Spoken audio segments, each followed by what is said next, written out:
Welcome to the people out there. This is the Basement After Dark. We are here post Wednesday stream. Favorite 45. So that's a good question because I have a friend of mine. He's like a mentor. We all have like these musical collector mentors, and all he collects anymore are 45s. But his whole thing is like he wants to collect rare, like Beatles 45s that are like international pressings or that are super rare or that have typos like pressing errors on them. I don't know. You know what? Just because it's here, cardboard, I'm gonna have to go with this. Just to show you that I got the physical media and it was right here. This is my favorite 45 because it allows me to have the physical copy version of Now and Then. So there's your answer. Great stuff. Catherine, good to see you. Welcome to the After Dark. Here we turn up I don't know what we turn up. We just say some dumber shit here. That's what we do. So I'll get into that. Hi, Marsha. Marsha, I texted you and you did not respond. So I'm going to drag you in front of the 7 people watching, 6 people if you don't include yourself. I don't know if he has racist tendencies. But here's the thing with the Travis Kelce thing. It's kind of difficult coming from Ohio because he's a Northeast Ohio boy. Like he's from Cleveland area. So like the whole, hey Rob, welcome to the Basement. Hey, how you been, man? Long time no see. I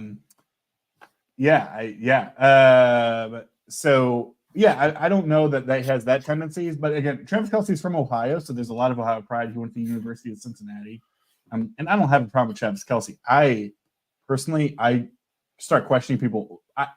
This is deep level stuff that Marsha, I think you'd understand.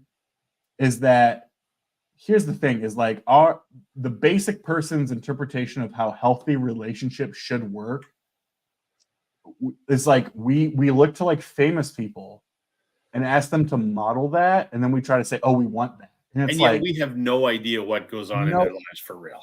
No idea, and we demonize and crucify.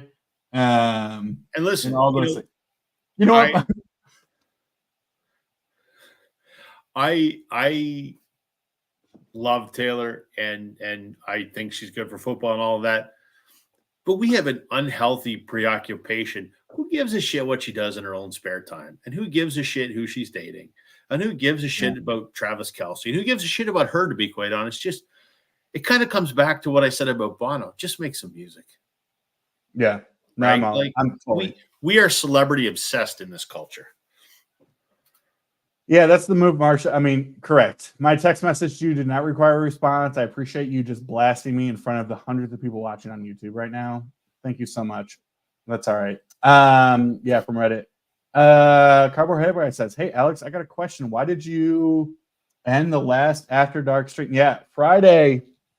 Friday there was like an After Dark. Well, not After Dark. It was just a Friday live stream that I ended prematurely. The jokey people like myself call it a premature evacuation. Ooh. You like that one, Rob? I love that. That's great. Premature evacuation for no reason other than I just wanted to. So I know it's not a great answer, and this is out there publicly, but that's fine. That's all I got. I just you just decided in the middle of a thing? Yeah, it was like a live stream going on Friday, and I just decided I didn't want to do it anymore. And you didn't say goodbye to anybody? You just No. Now here's the thing. I'm like an ultimate Irish goodbyer. So if I'm out with people, I Irish goodbye all the time. I just leave. I'm like, I don't want to deal with the stress of having to say goodbye. Stressful. Were you a few barley sandwiches deep? Was that the problem? Barley sandwiches? Yeah. Is that what they're called? That's what we call them up here. A beer is a barley sandwich. I love that. I've never heard that, but I love it. Oh, really? So yeah, that's fantastic. Sandwich. Yeah, I was a few barley sandies deep, but there's that. I mean, that's the thing, Rob. As you know, you've been doing this a long time.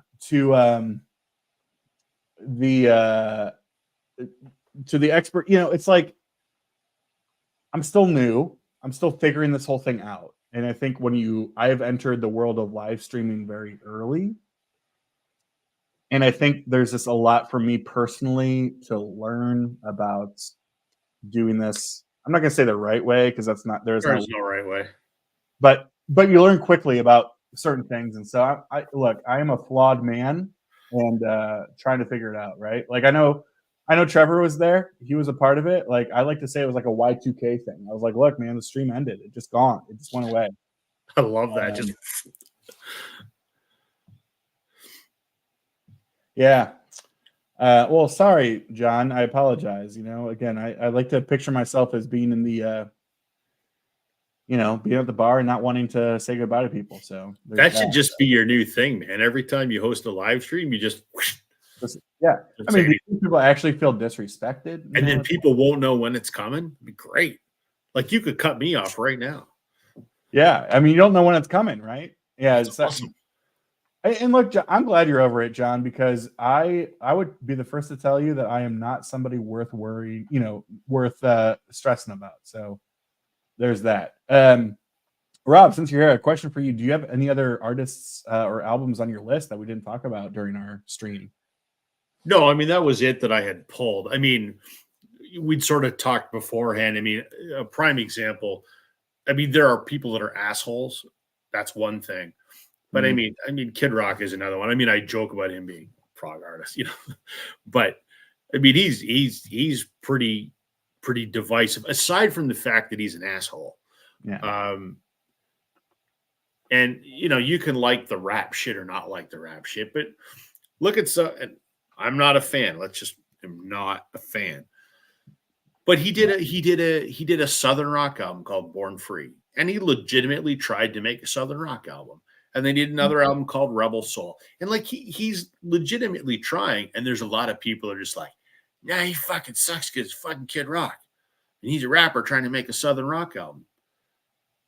And are they judging that on the basis that the Southern rock album is shit? Or are they just predisposed to say that because it's Kid Rock and he couldn't possibly make a Southern rock album? I'm not weighing in on an opinion either way, but I mean, there's an artist that's divisive. Another one that I had thought of, and this ties into your album-oriented rock thing, kind of like you too, an album or a band that people love to shit on is the Eagles. It's true. They do, yeah. I love the Eagles, even though Henley's an asshole and Fry was an asshole. They made some incredible albums, but their AOR or their, Hotel California is overplayed. All of those things are true. They're still a goddamn good band. Yeah, God, that opens up such a. Well, this is a rabbit hole I didn't want to go down. I don't want to have this discussion right now with you, Rob, but I want to put it in your little, not your little. I want to put it in your brain. Oh, it could be little, yeah. It could be. I don't want to make that assumption, but like we talked about this a little bit before, right? Of like they're an asshole, so I don't want to listen to them, or or whatever. Which is a total spectrum, and I get it, right? Yep. But we've talked about like people like Phil Spector, and it's like this sort of the man murdered somebody. Yeah, like the moral conundrum of like, well, yes, Phil Spector, fucking killed somebody. But he made good music before that. But but like, his production and stuff, like, that was before that. So like I'm not excusing anything. I'm simply referring to what I would call like the mental gymnastics that are involved with sort of navigating these things, right? And so there's a lot of those things out there, but then it's interesting of like the things that we pick and choose of what's important to us, right? Like, Don Henley's become such an asshole because he's all over, like, he's testifying in front of U.S. Congress about copyright stuff. For people like us, that's easy to latch on to and be like, well, fuck this guy, right? Right. But like, I'm going to say it because you're here, Rob. Sorry. Like, people love the Beatles. Love the Beatles. You love the Beatles. I do. But people don't talk about like John Lennon maybe having some like personal issues. We just don't, because like he treated his first wife and his first son inexcusably bad. Yeah. It's like he's not like. I mean, he's an abuser. We can call it what it is. Yeah. And I'm not saying like we should cancel John Lennon and or the Beatles, but it's interesting that we view that from a different perspective than some of these other people. I try to look at all of my music the same way. I divorce the work from the person, Yeah. right? I listen to the music because I like the music. I have no opinion on the person because I don't know the person. Yes, I've heard that they've done some stuff. I don't know the content. I don't know. I don't know. I don't know them. So you can't really judge someone you don't know. So I go, I appreciate the work that that person created and I will consume that work. And yes, I guess by default, that means I give them some money, I suppose, but I don't, I love the Eagles. I don't care that Henley's an asshole because I don't like Don Henley. I like the music that the Eagles created, and that's larger than him. Yeah, so Marcia shares a comment. Back in the 80s, my brother-in-law went to the same high school as Glenn Fry did. One day, Glenn stopped by the high school to visit his favorite teacher. That's cool.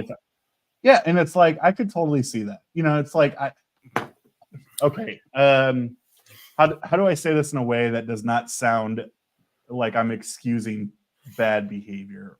But like, humanity is complex.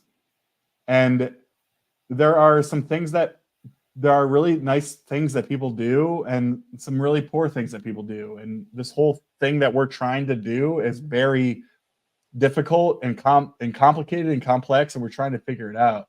And so, yeah, I mean, it's just, it's like this type of stuff. Like, maybe.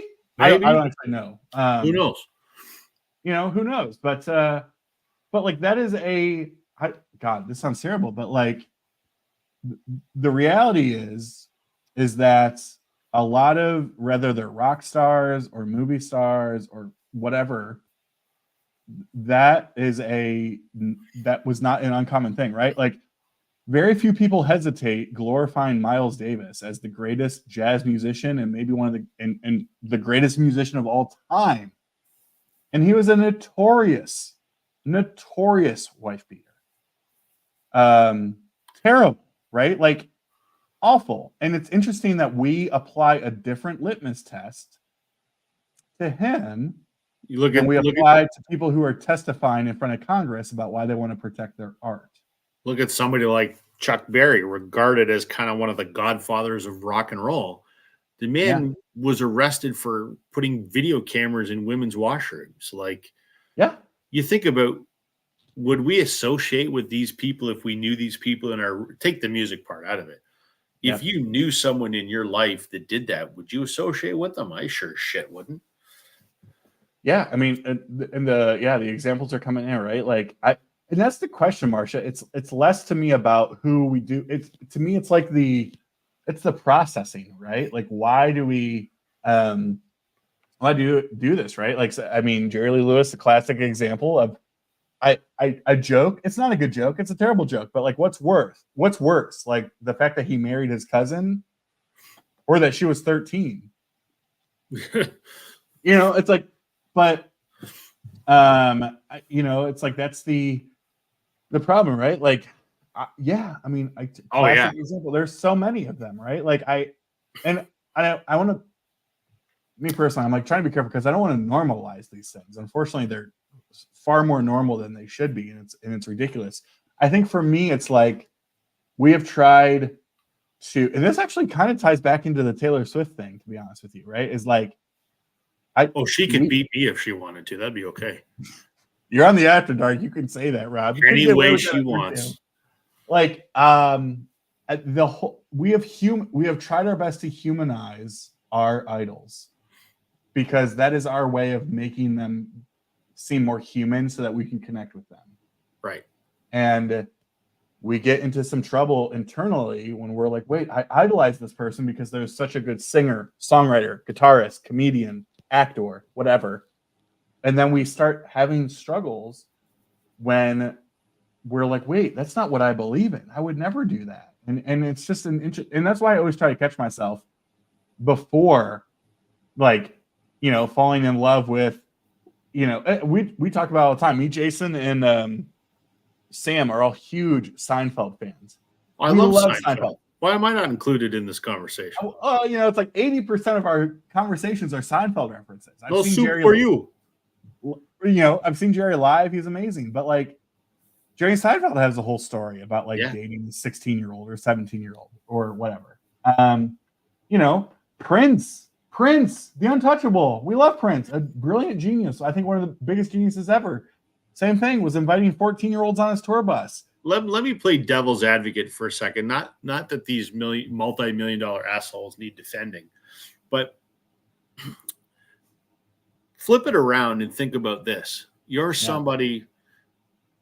I mean, I can't imagine how Taylor Swift does it, but any of these very famous celebrities, musicians, they are some of the most famous people in the world. They have more money than they could spend in a fucking lifetime. They're surrounded by yes people. That's got to cross some wires up here. And I wonder if that ultimately skews their behavior. I'm not saying that justifies anything that they do, but how do you cope with the level of fame that some of these people have? And I think that's why they end up being a little bit. Yeah. No, I mean, I totally, and I think that's like what I always kind of go back to is like, a lot of people use the phrase like separate the art from the artist. And I do think there are artists that I'm like, you know what? I'm just not going to support them. And others that I'm like, yeah, it's just hard. The reality of this, the conversation is that it's really, really, really difficult. Catherine said before, and it's like, I agree with that, Catherine. I totally agree with that. And I use and language, not but language. And I think a lot of people would say, well, that's no excuse, right? Like, I could be drunk as hell or high as hell, but I would never lay my hands on another person or another woman. But I mean, that's the thing. But it's just interesting. Like we do sort of pick and choose who we apply these tests to. And again, devil's advocate, John Lennon was a product of his environment as well. So his father abandoned him when he was an infant, and John never knew him. He had to live with his aunt because his mother was an unfit mother. He finally reconnects with his mother as a teenager, and she's hit by a car a block away from his aunt's house and killed. Then he becomes arguably the most famous person in the world. I mean, I'm surprised he wasn't more fucked up than he was. And not that it justifies anything. All right, but that's the thing, right? It's like, that all sounds terrible, awful. But I wouldn't, and that's just the whole point. Yeah, but you could say terrible. You wouldn't be, you don't know. Yeah. We got a special guest in the backstage area. Uh-oh. Please, what? I'll do like a whole, I know he's back there, so I'm not going to say your name because I want people to be surprised. Sir, you're back there. I want you to know that I'm going to introduce you like a stripper at a club. Rob knows about this. Is hailing from the hills, not really hills because I know it's flat as hell out there. The hills of Regina, Saskatchewan, which I think in the email I just sent you said Saskatoon. God damn it, man! I can't drum roll forever. Fuck. I know it's Joe. It's Racer Joe. There he is. Please welcome from the mean streets of Regina, not Saskatoon, dumbass. I mean, Alex. Look, two things, Joe, before you start insulting me, sir. Okay. I am sorry. Hey. That's okay. You can call me from wherever you like. Just not late for dinner, eh? Yeah, exactly. That's right. That's it. That's everybody's thought. Joe. And just remember, Alex, Regina rhymes with that other word. Well, look, we're not going to make that joke. Joe was on another stream over the last couple of weeks where people just made jokes about Regina for hours, and I had to remind myself how old I was. But that doesn't apply here. This is after dark. That's not what this is about. But the point is, Joe, I'm sorry. I still go back to.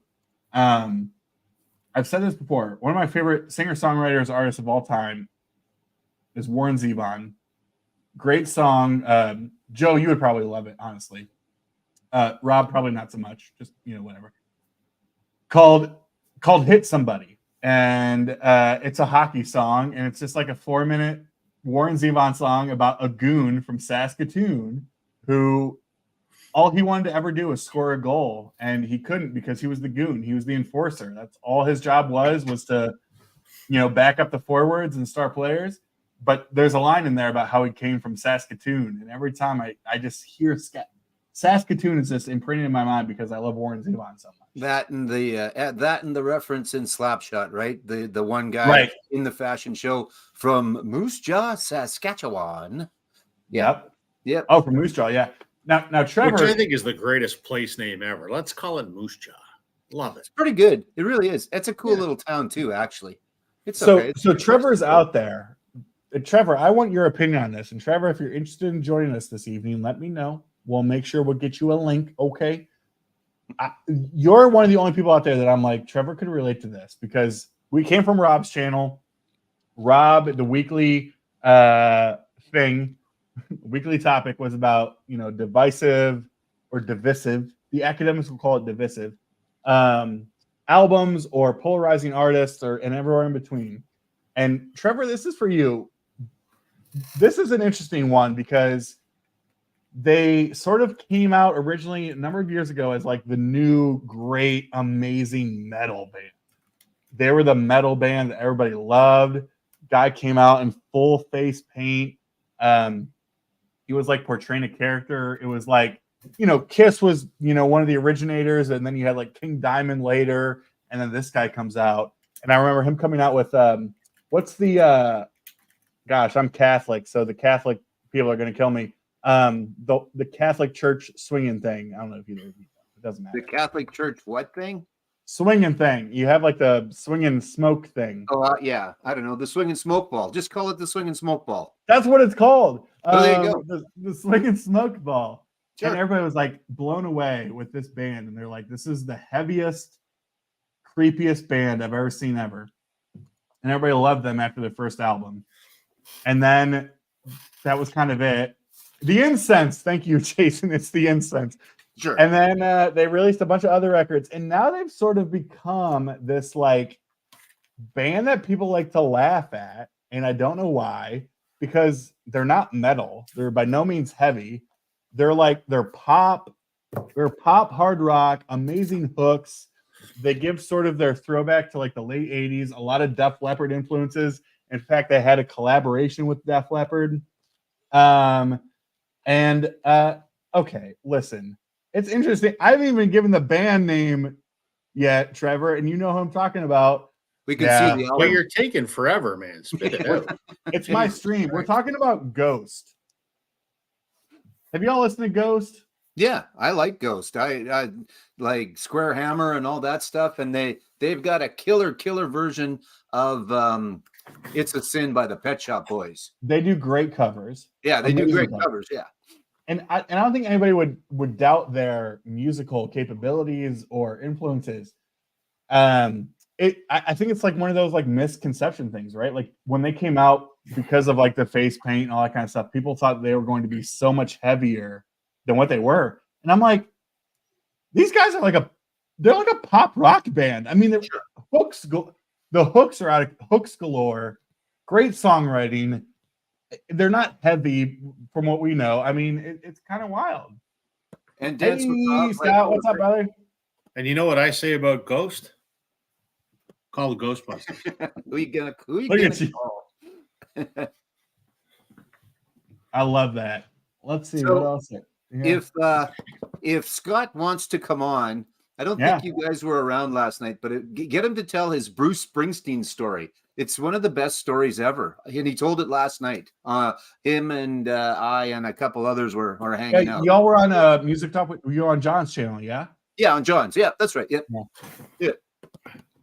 But I like Ghost. And who knows who's under the masks, right? It could be a bunch of famous guitar players, and it could rotate all the time. Because other than what's his lips, I can't remember the main dude's name.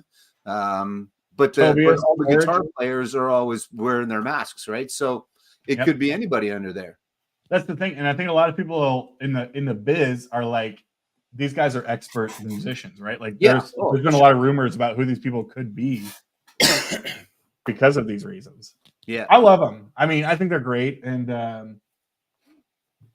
they're getting like the flack because they're like, oh, they're not heavy, and you're like, yeah, but I don't think they ever really were. They never said they were going to be. That's not who they are. Yeah. Gore. There you go. Now I'm not a big Gore fan, but I know of them. And if you want to talk about heavy and masks and all the rest of it, then yeah, you look up Gore and there's a picture, or you look up all of that in the dictionaries and there's a picture of Gore. So yeah, what still kills me is Guar. They still play. I mean, right? Like I think they had one of their lead guys died. I'm not even gonna say his name because all their names are like made up weird, like sure names. Like Ace. Yeah, just like Ace. Yeah, but no, they still play live all the time, and like they've always been a band that I've like been like I don't care about their music, but I would totally see that live show. I would totally see that. Yeah, it would be good. Tobias Forge. Yeah, I think are they Swedish? Let's go Swedish. Not sure. Rob, you okay over there? You need a little nap, buddy? You all right? It's been a long day, man. Has it? Yeah. Yeah. Well, you're looking good though.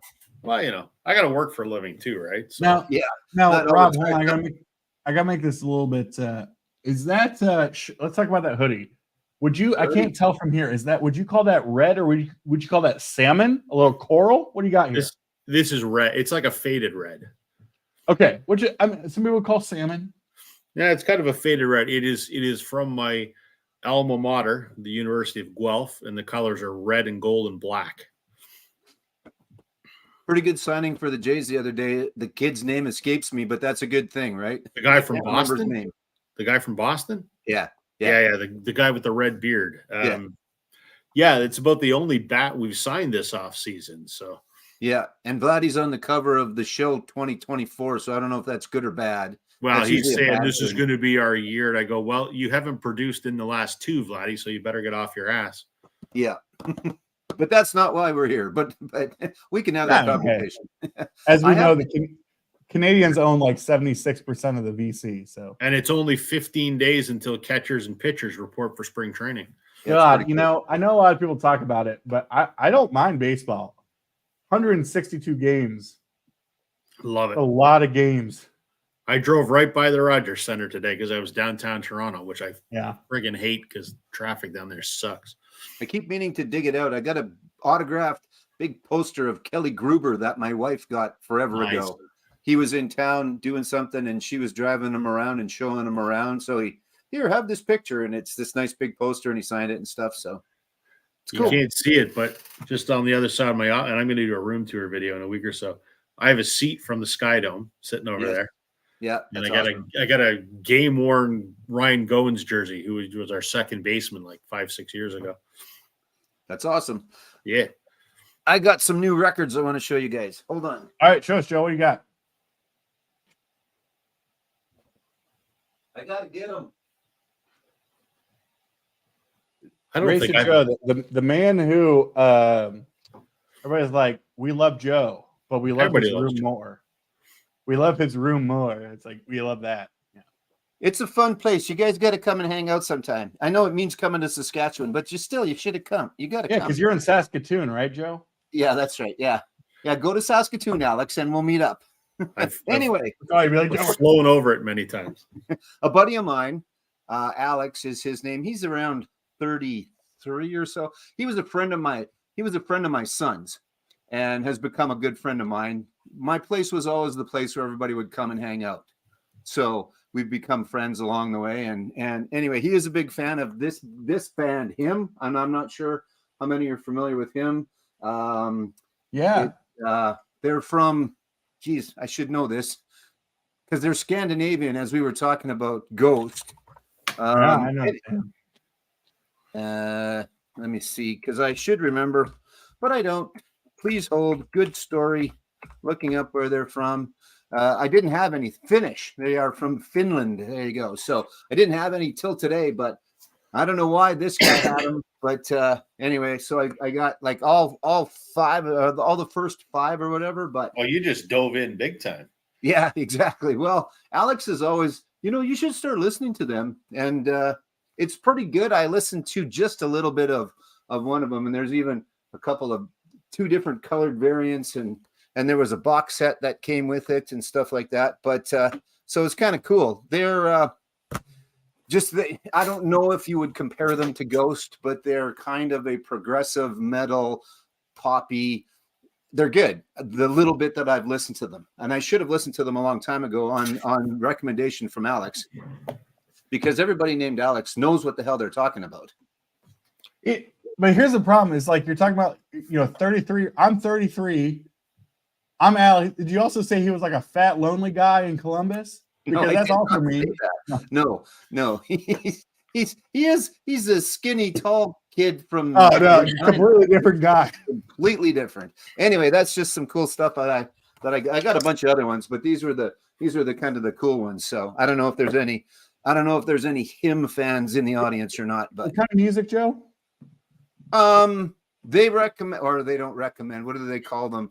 They have them as heavy metal, or there's a couple of there was another term they used. Oh, gothic metal. That's it. So, yeah. So that's why I thought of it when you started talking about Ghost, kind of, because you could, I guess, if you had a label Ghost, gothic metal might be a decent way to label them, I guess.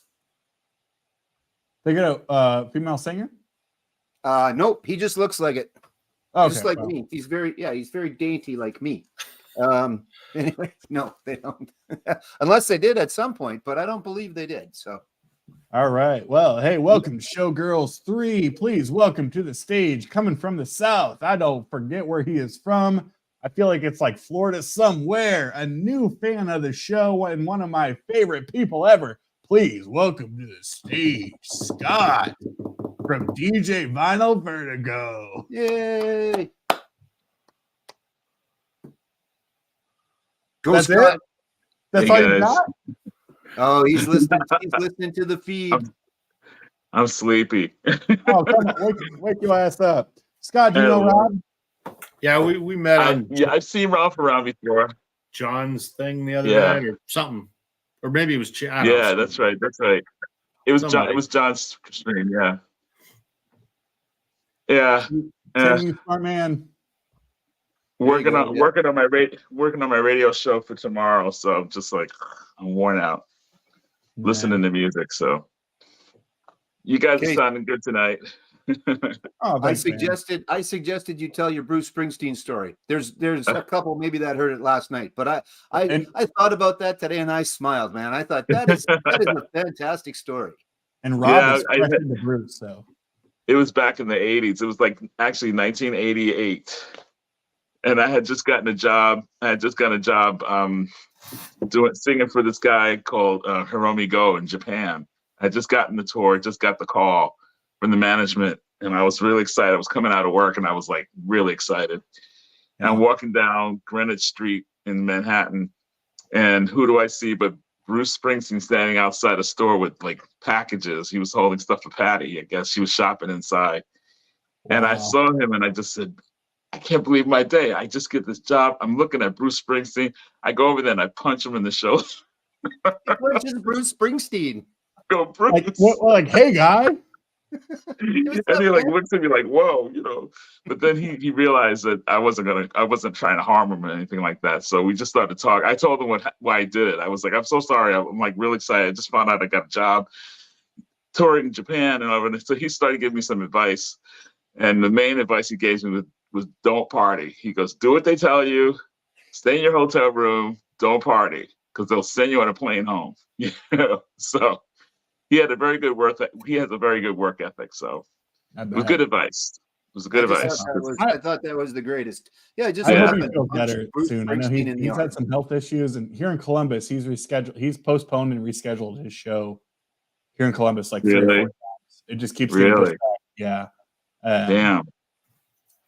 It's a rough tour for somebody his age. I mean, for what he does. Yeah. I mean, I saw this tour a couple of months ago. Jesus, I mean, it's a lot of work. It's a lot of work what they're doing. So, I mean, he's he's like 76 now or something. Yeah, he's mid-70s. Yeah. It's crazy. That was the first time I saw him in a full band, because I saw him before. I was on vacation in Jersey on the shore. I was vacationing on the shore with friends of mine, and we went into the Stone Pony just to go there because we know that that's where he played and stuff in the past when he was younger. And there's a band playing, and who comes in? Bruce Springsteen. And he Wow. plays a couple of songs, and this is before the cell phone, so but he still didn't want to be there too long, so he played a couple of tunes and then he ducked out. And I was That's like, awesome. did you just see what we just saw? Like, this is like unbelievable. Yeah. So yeah. And that was a long time ago too. That was like I said, that was before cell phones and stuff. So Oh my because that would God. have been dangerous for him to do that with cell phones. I mean, forget it. He would have been inundated within seconds, But Yeah. who could go to a payphone and Bruce Springsteen? It's not going to work. So Scott, I got to tell you, I know I commented on it, but I thought you did a great job with the prog tag, man. Okay, thanks, man. Great job. Yeah, I mean, there was, and in fact, there were like, and I've said this before, like, I appreciate you showing things like Tears for Fears for like the prog, whatever, like Yeah. the nerd. We will all say like, oh yeah, Tears for Fears is prog is like absolutely They're proggy at times. Yeah. Yeah. It's like that was always that sort of crossover between prog and then obviously like post-punk new wave. Obviously Tears for Fears is not post-punk new wave, but like you think about like everybody, everybody wants to rule the world. Like that rhythm in the beginning is like, so like, where's the one, sort of thing. And it's like those guys could play, and they were proggy in the same way that Kate Bush is proggy, Yeah, exactly. Yeah. I hope you don't mind me using putting Phil Collins in it. I know a lot of people have a lot of hate for him. That's a perfect example, right? Like, I mean, I want to say, so a solo album from a prog band, Phil Collins is like the perfect example. Perfect example. But no, it was funny though, Scott. I'll tell you, I know I commented this, but like it was funny hearing you be like, yeah, I don't know if I can do this one. I don't have a lot.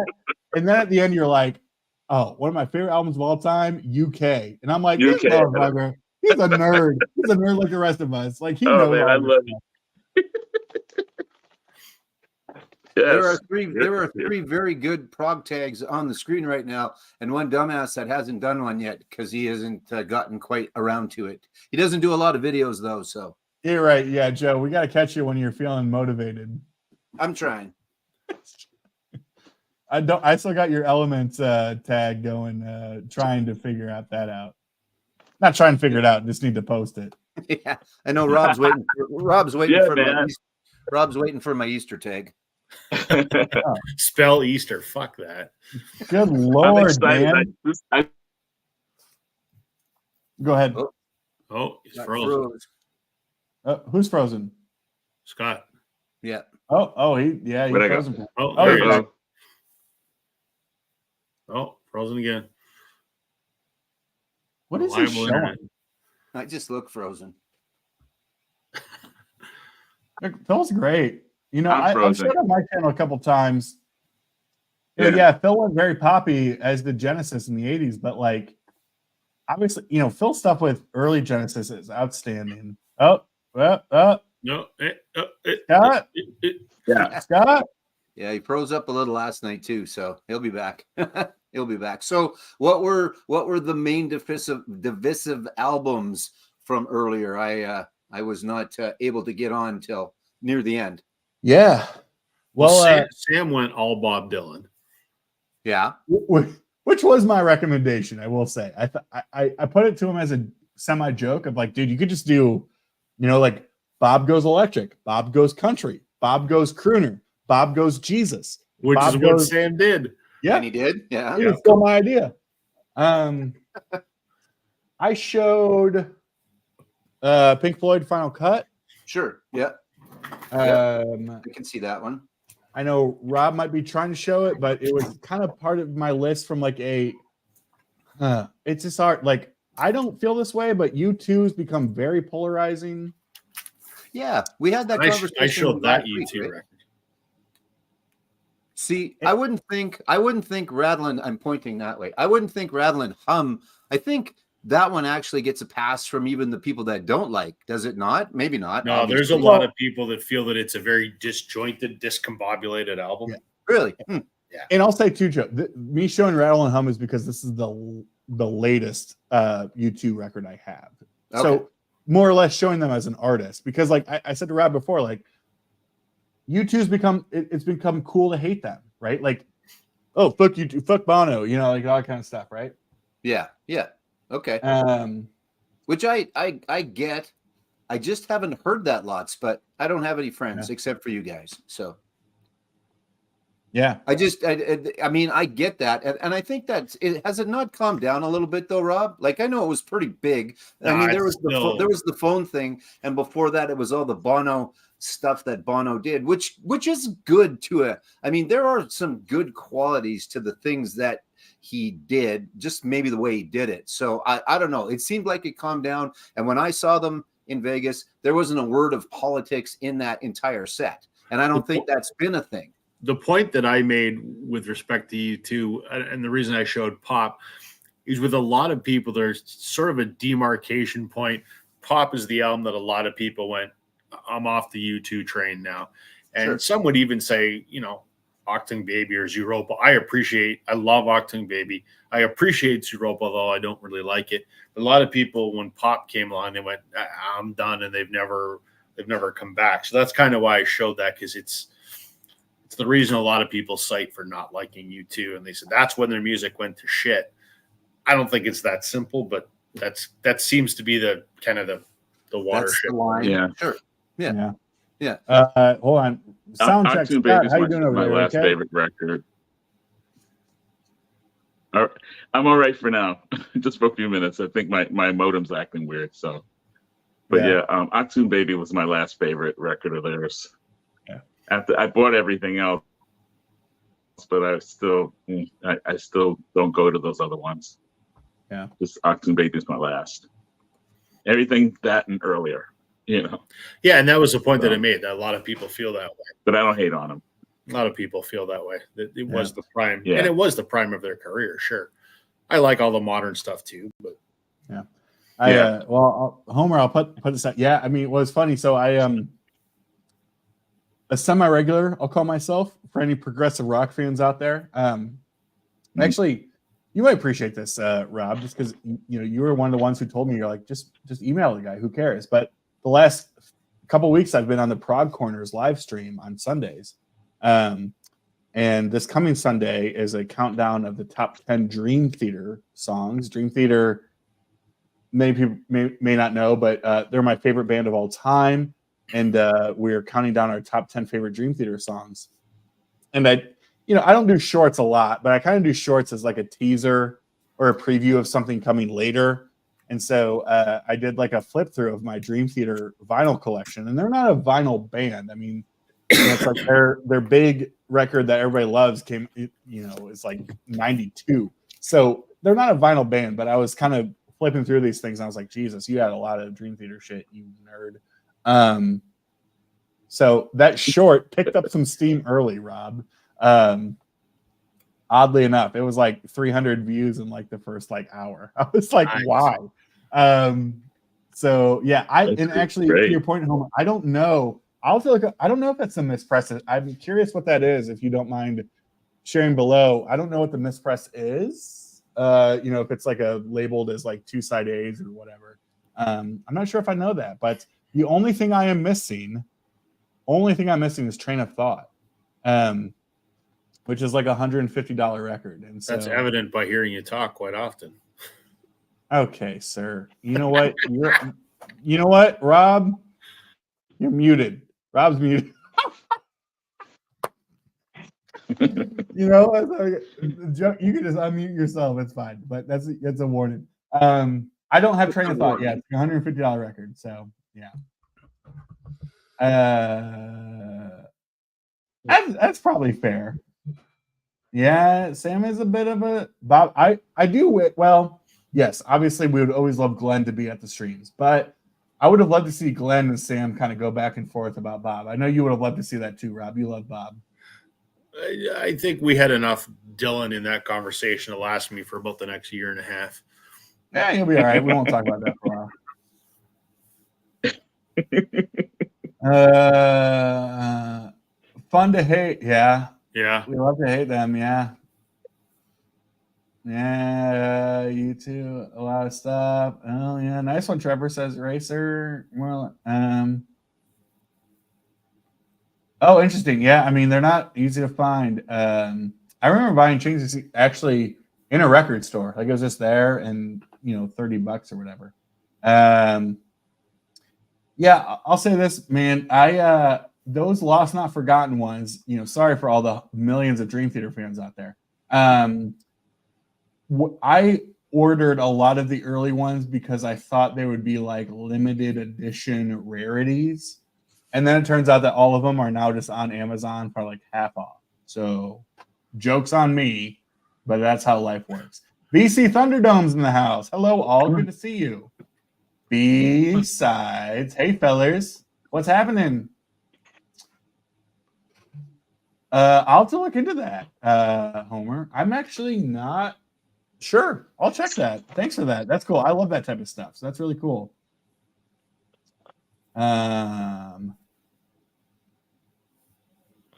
That's yeah.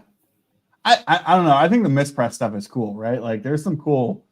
I think that's like a very historical sort of thing. Like if you can find like a mispress, like one of my, I wouldn't call it like a prized possession. Oh, maybe.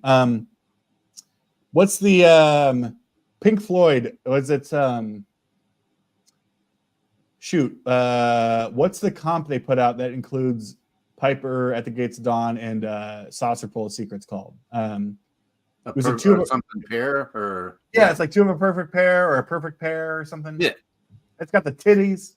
Rob, the titties. It's got the titties. Now you got my attention. That narrows it down. But that's the other thing too. Is like you got the censored one, you got the uncensored one with the titties, and you want the titties, right? I want the titties. I think I had that record, but my version of it has two. It's like a double A side, and I'm like, well, this is. I mean, this is. B's or C's are better than A's, though. Sir, that was a titty joke. No. Fuck. Come on, man. When you're hosting, you got to be on the ball. Man. I'm trying. Yeah, of course, the FBA. It's called a nice pair.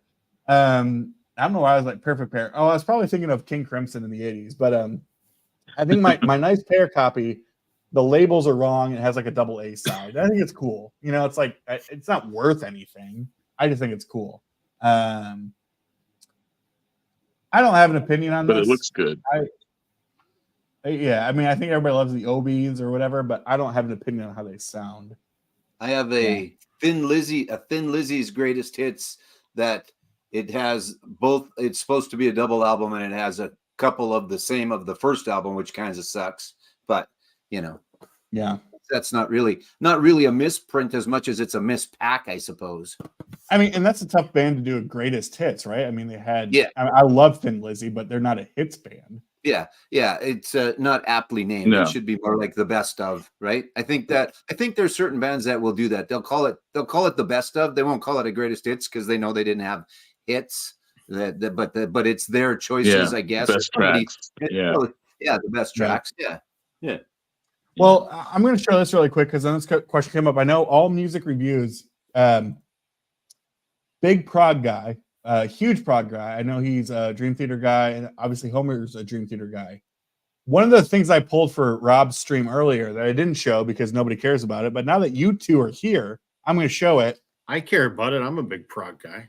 You're a huge prog guy, Rob. How could I forget? This prog bag was very good. Homer and all music reviews. I need your thoughts on Dream Theater's The Astonishing. I think it's astonishing. For the unfamiliar out there, this came out in what, 2015, 2014, 2015 maybe. I love this album. This was the Dream Theater going for the let's release the most conceptual, overbloated, let's include an orchestra, let's include all the stuff. I actually really love this album, and for me, it was everything I wanted for. But a lot of people hated it. They thought it was the worst thing ever. All media reviews never even listened to it all. Sir, it looks like cool. It looks kind of cool packaging. Let's see that again for a second. Yeah, what going on there? Very cool. So of course, a concept album talking about like dystopia, dystopian. It's like one of those things. But very cool artwork. Yeah, it's cool. Yeah. Yeah.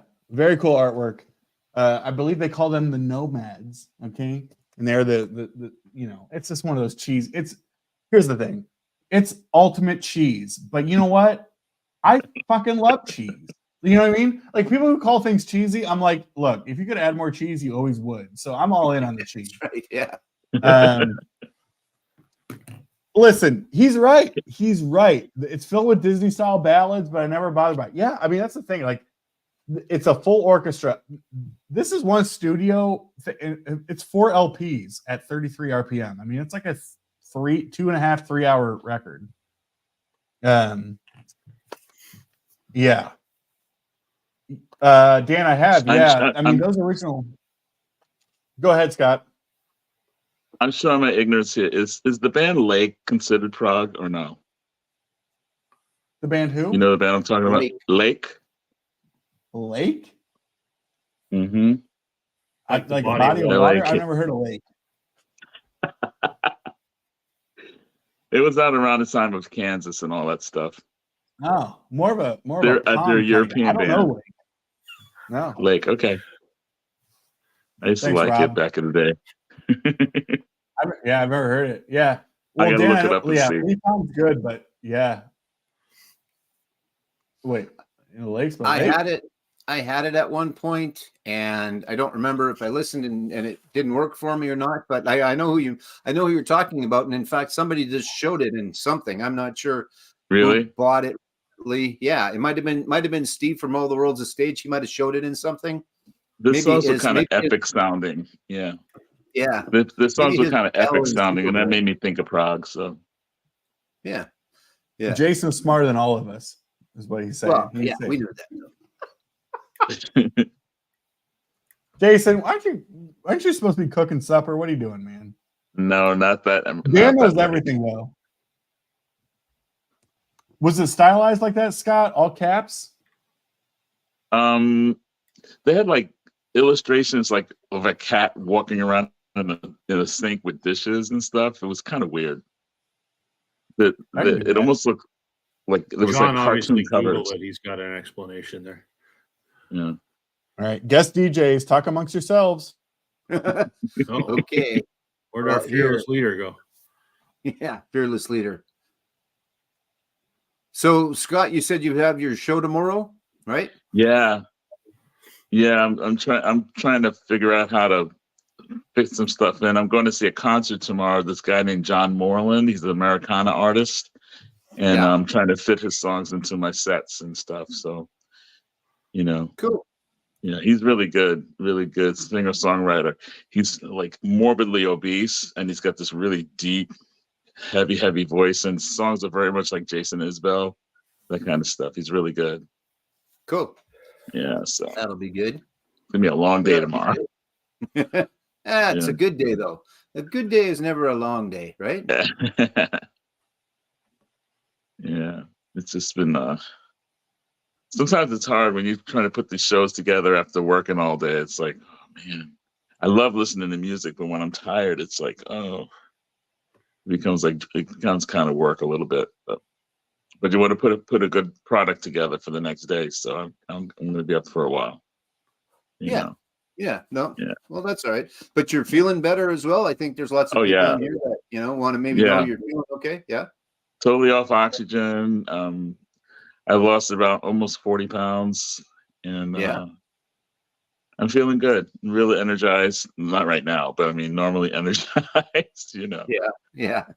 Well, not to add to your amazing day tomorrow, but there will be my Soul Tag you'll be able to watch at some point as well. Oh, really? Tomorrow? Yeah. I think it comes at midnight. I think I got it scheduled for midnight. So yeah. Awesome. I don't get too excited, but there'll be, I think we were definitely talking about some stuff that will be in it last night. Okay. You and John and I. So yeah. So far, everybody's response has had some surprises in it. So it's always good to see those. So Good. Yeah. Been really good. Excellent. Wait, I see you all handled yourselves okay in my absence. We made it through okay. You did So okay. I still haven't figured out how to show a picture because I grabbed the cover of the Lake album and I have it on my screen, but I still don't know how to show you that.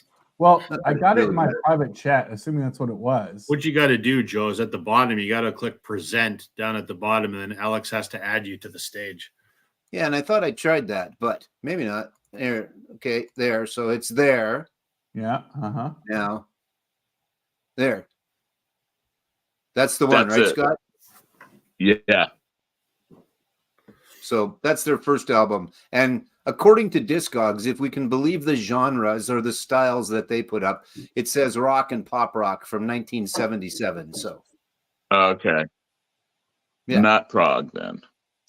It looks No. cheap. But yeah, it's but if you pretty want to good pick one up, stuff. I thought it was pretty decent. I mean, I was young when I got it, when I bought it. So, I haven't heard it in a long, long time, but yeah. I was, I was like a teenager when I bought it. And I thought I was being cool, Oh, I got this European rock band. Yeah, I'm check it out. Later, Trevor. Thanks for stopping by, man. See you, Good night, Trevor. Trevor. Yeah, Tune yeah, in. exactly.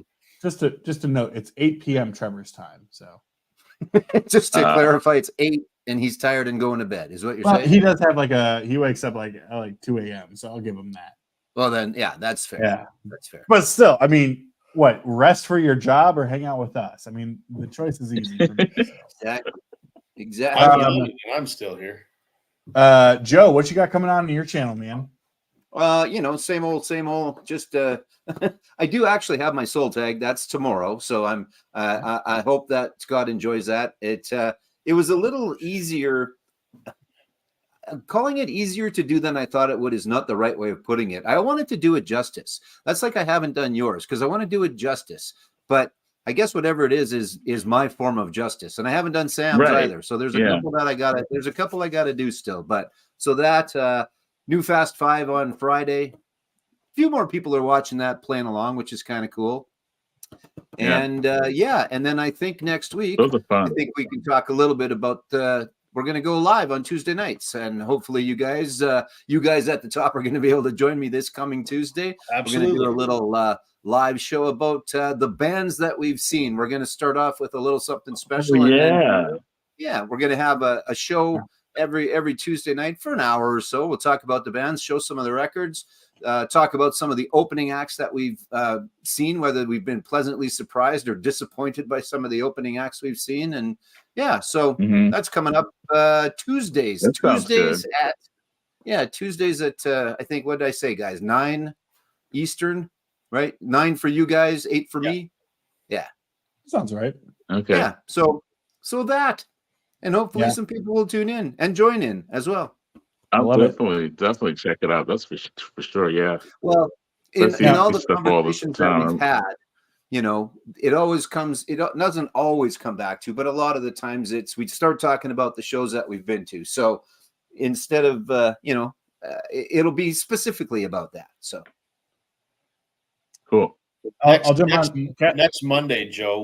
We'll remember to, when we're doing we do our thing Wednesday. We'll one of us will put something on our community pages or whatever to let people know that you got your live thing coming up. Yeah, that'd be awesome. That'd be great. So and if nothing, for the dozens of people that actually pay attention to that. And if nothing else, I get to hang out with you guys. So I'm good with that. That's all right. So that's all right. The gift that keeps on giving the whole year. That's always fun. Yeah, no, Catherine makes a great point here. Vital Martini, Jack over there posted a great. I appreciated it because, let's be honest, right? Like some of these challenges and all those kind of things get a little like, there's so many of them, and like it's always work. But I appreciate it because he's like, yeah, I'm pushing for 600 subs, but I'll choose a winner, and the winner gets $100 to your charity of choice. So I thought that was awesome. Very cool. Nice. And he mentioned me in his comments. So that's the important thing. So for those that don't know, and I think it was just give some propers to a new channel, like support some people in the double digits, early triple digit subscriptions, and then pick a band and show their discography, but not a band that everybody may know. I think that was the gist of it, was it not? Yeah, it's pretty easy. Yeah, it's good stuff. I think when I do mine, there's this vinyl community channel in, I think, Saskatoon or Moose Jaw that I might mention. Not Sure. Regina though, huh? Not Regina, no. No. Yeah, exactly. Hey, you know what? It's been a little over a month, but it's been a blast. It's very enjoyable, and I know I say that to you guys all the time, but it really is. That's fun. Yeah, it's been great, and it's been fun. So I know it's a little too many videos, but I get them in my head, and I love doing costume changes. I I was down here the other day. I did 4 in one day, and I'm like doing share costume changes and shit. And I've got different hats. And hey, look, I'm a local legend. What do you think? You know what, Joe? Let me tell you something. Take it from me. I've been doing this for 4 months, so I know what I'm doing. You've been around, yeah. I've been around since you've been in diapers. Okay. Yeah, okay. But I've been talking to people about this. Like, I think we this is a collective thing. Rob, I don't know, Rob and Scott, you've been doing this longer than both of us have. Like, probably find ourselves getting caught up in like the minutia of like what's the right way to do this, right? Like, I'm as still if there's figuring like it this out. magic formula, and it's like maybe, but I'm like, do whatever makes you happy. Like, You're doing it do for the whatever wrong brings you reasons if you're joy. trying to figure that out. Just get on and talk about records. Yeah, Yeah. exactly. No, that's the thing. And it's like I said, it's just been great. And yeah, I throw a little too much, like I said, I throw a little too much of this, hey, try this, do this shit out there, but throw it against the wall and see if it sticks. Yeah, I mean, But- I started I started in 22, I think it was, but I didn't really do much. I was mostly watching.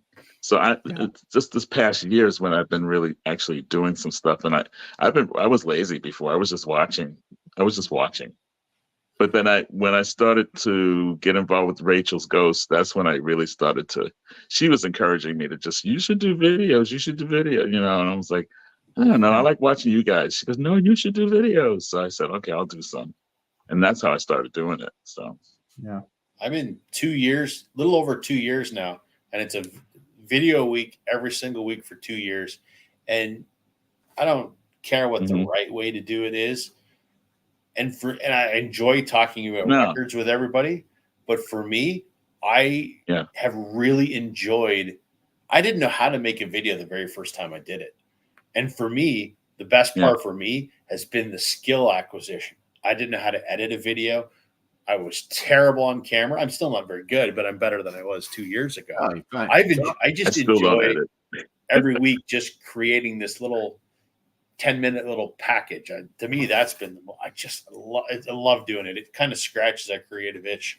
Yeah, exactly. And John, you should know I actually don't wear pants at all. So I am kind of wearing the same thing in every video. I change my shirt, but I don't wear pants. So I don't wear pants either. I have shorts. I have 170 videos, and every one of them I'm wearing shorts. I'm wearing shorts right now. There you go. I mean, that's the thing, right? I think everybody has a different approach and goal and what they want to do and all that kind of stuff. And I joke that, like, I'm an expert. I'm obviously not, but I think I do have, like anybody has, a perspective on, like, what brings you joy, which ultimately is probably what we're all here for in some way. Like, I mean, sure, if your goal and what's going to bring you joy is to get 50,000 or 100,000 subscribers, and that's your measure of success and happiness, then go for it. Maybe you have a plan, but I think for a lot of us, it's like this. No, like I'm not to make assumptions about it, but it's like, no, I love music. I'm kind of bored. I'm looking for an escape, and I like connecting with people across the world. Like, in some ways, it's like that sort of combination of things. For me, it's finding kindred spirits, because it's really hard to find people who are, like you keep saying, nerdy, but I'm nerdy like me that way. Because there's a lot of people who don't understand what I do. Yeah. But also, another reason why when I started, I didn't do a lot, because I felt like I was an underachiever. I saw this one guy, I don't know if you've seen him, Derek Higgins. Oh, he's from Omaha, Nebraska. He does a show every single day. And I'm like, how do you do that? It's like crazy. Yeah, but like, So I just felt like I And don't think I could do this, so I just stopped. but also, But I and came I back, love of Derek. course. I love Derek. Yeah. I watch his, I mean, most of his shows, but also like he's not a content creator in the formal No. term that we've sort of used, right? Like he He's gets on every like a morning. diary guy. Yeah, he says hello. He says, "Here's what I'm listening to." Yeah. And he shares some thoughts, Mhm. and that's It's one a way daily to do diary it. And I for think him. it's- Yeah. Scott, I don't know if Yeah. you can see, but there's a question. If it was you on Rachel's Ghost this morning, and I think it was, you started to talk a little bit about that earlier, right? Oh, Well, let's not. well, get I into was the on race which. Yeah, I got Well, it. and- I was yeah, there, but but I don't want to go into. I don't want to go into it, but Leave that Wax and I got nonsense into it a over on little bit. Rachel's channel. well, yeah. Yeah, we got I just into it, wanted but to it make was sure you saw the it picture was there, no or big the- deal. Rachel's wonderful, and I'm happy for what she does. Yeah, it Leave the was- drama over there where it likes to live. Yeah.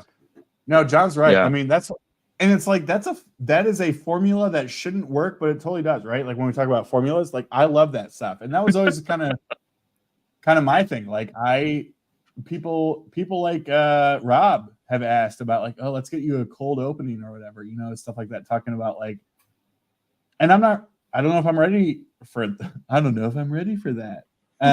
Well, you just made the big step with a logo, man. So just pace yourself. I was going to Yeah, say that he's was- got the new logo going. That's right. And you know now he's what? paying for StreamYard. So Right.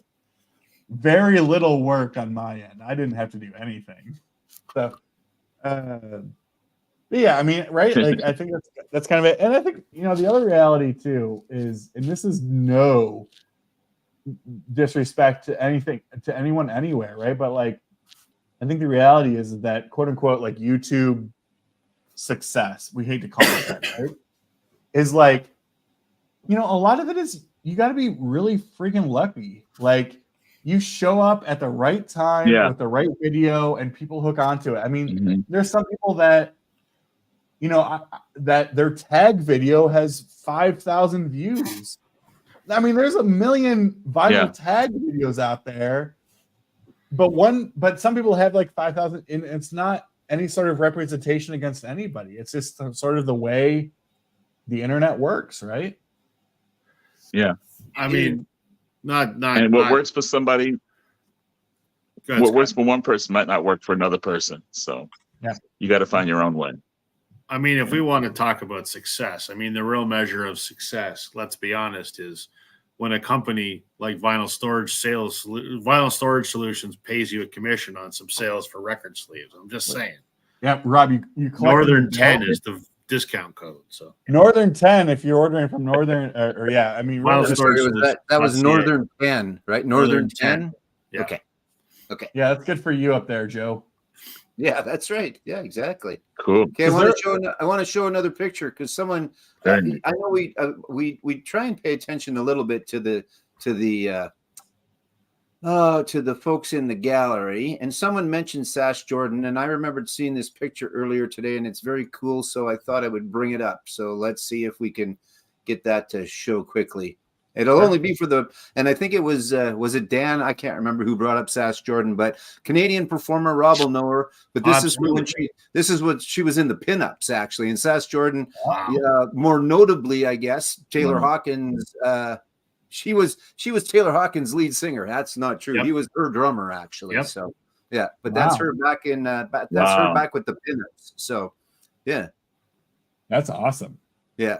She posted that today. She's good. She's very good, actually. She still sounds really fantastic. And I just always liked Sass's music. I can't remember who brought it up, but I've been meaning to find the picture and just pop it up. So there you go.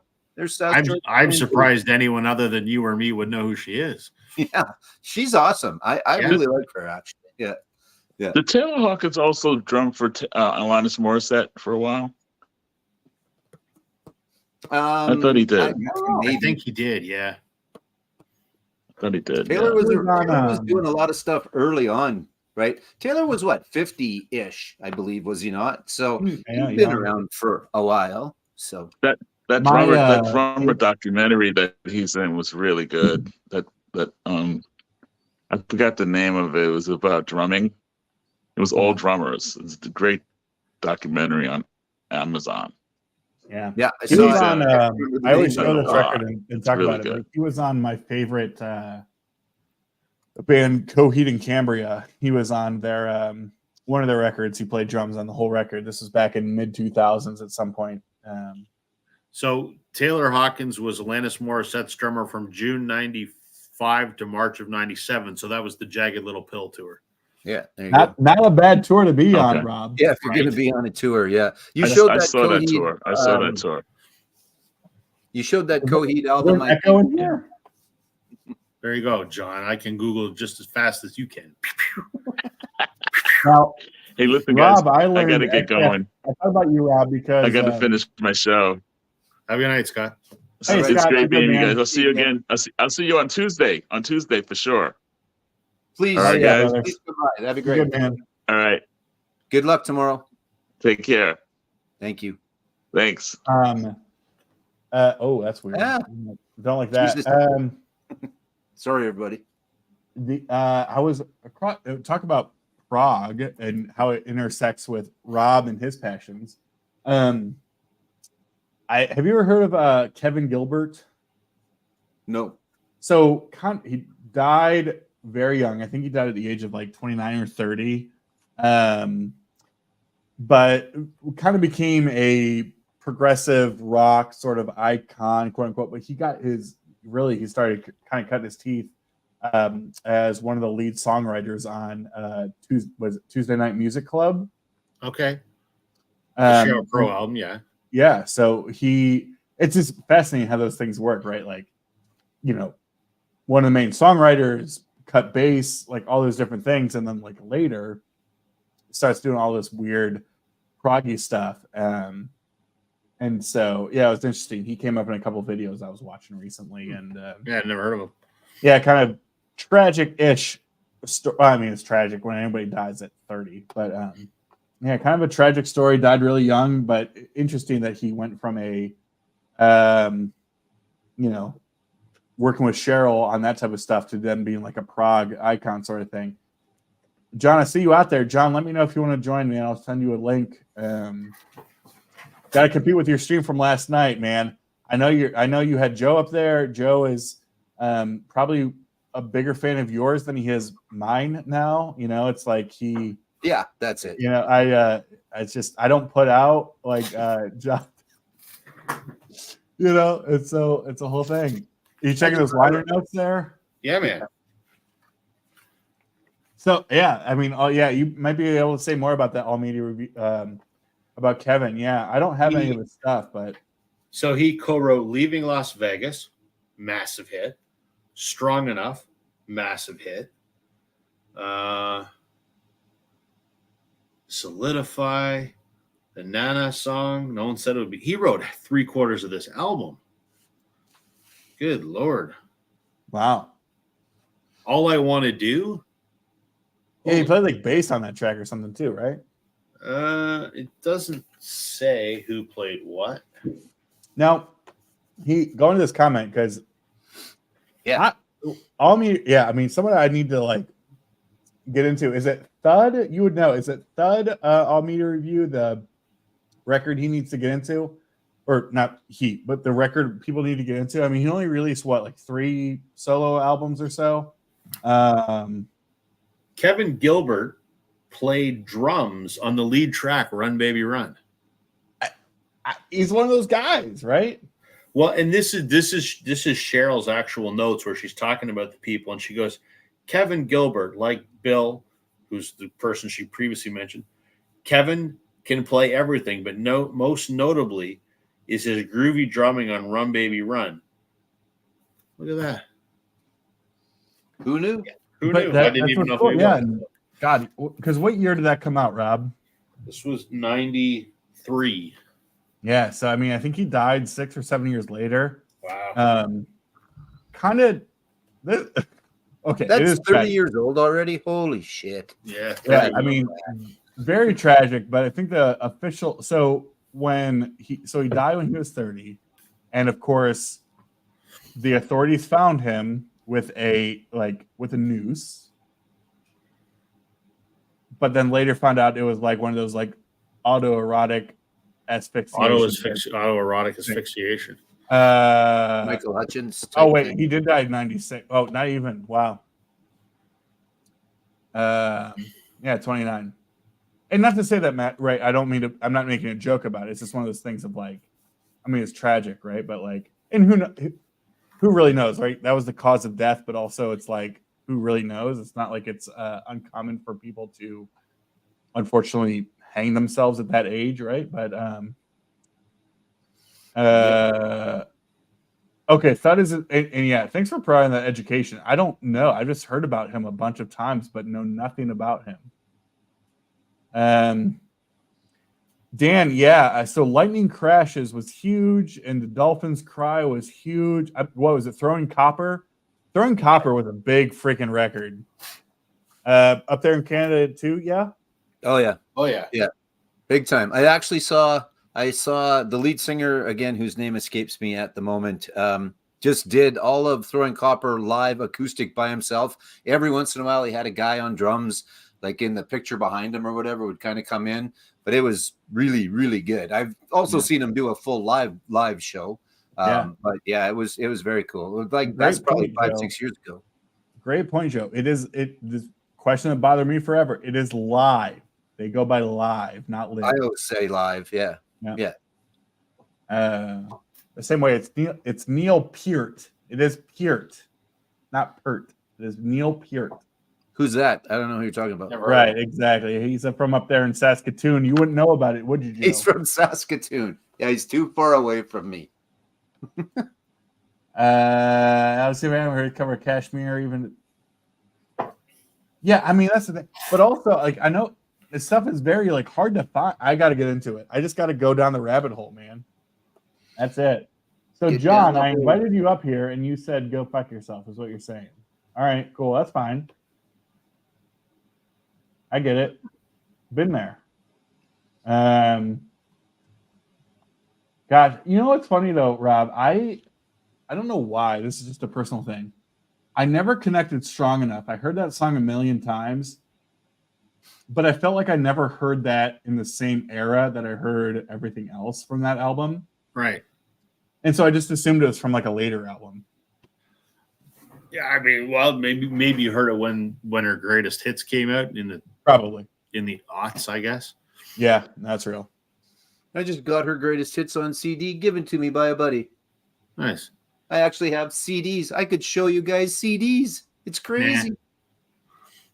This is Beer and Vinyl's show, Racer. This is not CDs and martinis. Although that's a great name. CDs and martinis. Well, Vinyl Martini's already taken, so Jack. He's great. I love that. He's just so cool. I mean, I can't wait to do his contest.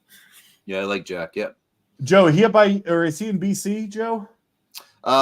Sure. I can't remember. He is in BC somewhere. Yeah. Vancouver, I think. We don't have any Albertans or Manitobans, but oh yeah. There probably is somebody from Winnipeg, yeah. Not that I can think of anyway. I mean, I know for sure, there's BC for sure is covered, and Ontario, Quebec, because FVA was here earlier. Although he's in Toronto. No, yeah, he's in Toronto, right? No, he's in Quebec. No, he's in Quebec, in Montreal. He's in Montreal? Okay. No, there you go. I don't know if he's still here or not, but so we need some folks from the Maritimes to liven things up a little bit. There's two old guys. Is there? Yeah, that'd be good. Oh, jeez. They do a great show, actually. Yeah, that would be all right. It's two buddies, and they get together and do videos together. Nice. That would be all right. Well, I mean, Joe just showed a big Three Dog Night record the other day, didn't you, Joe? I did, yeah, the greatest hits one. So they've got some interesting covers. They've got the one with the Band-Aid on it, and I enjoyed Three Dog Night. There's a band that maybe is written off a little bit, but they had a lot of good stuff. I enjoyed a lot of their material. I mean, they've kind of become the band. Well, they become the group to semi-laugh at in a way. Sure. I don't know. I mean, I know why, but also it's just like, really? Is that what we're doing? Yeah.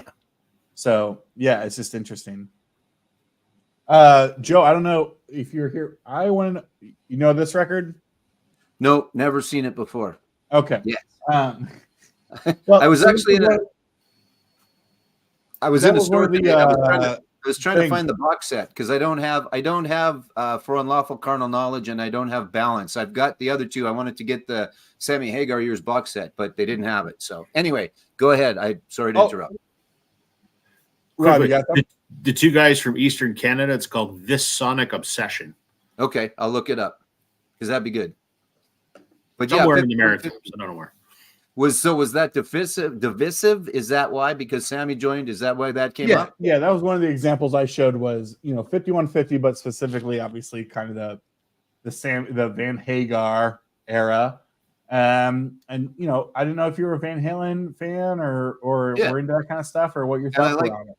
And I like it all. It's all really good. And I've seen Van Halen with Sammy, and then I saw David Lee Roth with like Billy Sheehan and that Steve Vai guy and that. And Yeah. so, Wow. I've kind of seen it all a little bit, and it was right at the peak because it was Eat 'Em and Smile, and then it was the 5150 tour. So it was kind of when everything came together, and I have no problem with either. It's different, obviously it changes when Sammy gets there, but I was a big Sammy Hagar fan before he was in the band. So I thought it was a great addition to begin with. So. Yeah, and I mean that's the thing, right? There's a lot of people who are Van Hagar became a term simply based on people not being really as receptive, Sure, of him joining.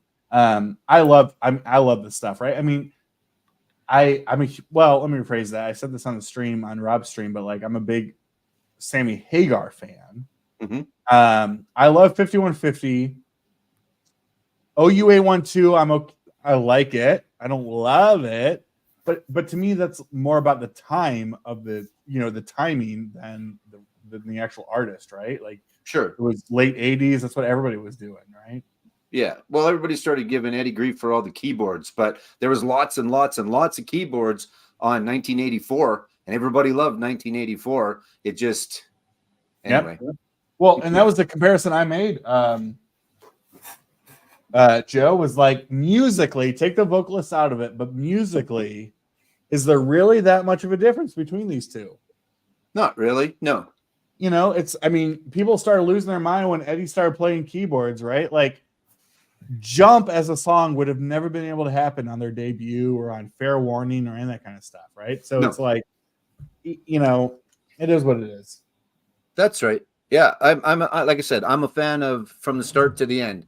And I like I said as well. I was a Sammy Hagar fan beforehand, like Montrose, but Three Lock Box and all of that was great stuff. So even I Can't Drive 55. You can take that out of the mix. There's still a whole bunch of other great Sammy Hagar stuff. He's another one of those. I think that everybody knows that song, and it was so friggin' big that they don't maybe realize there's a lot of other great Sammy Hagar solo stuff. And I'd love to go see them again.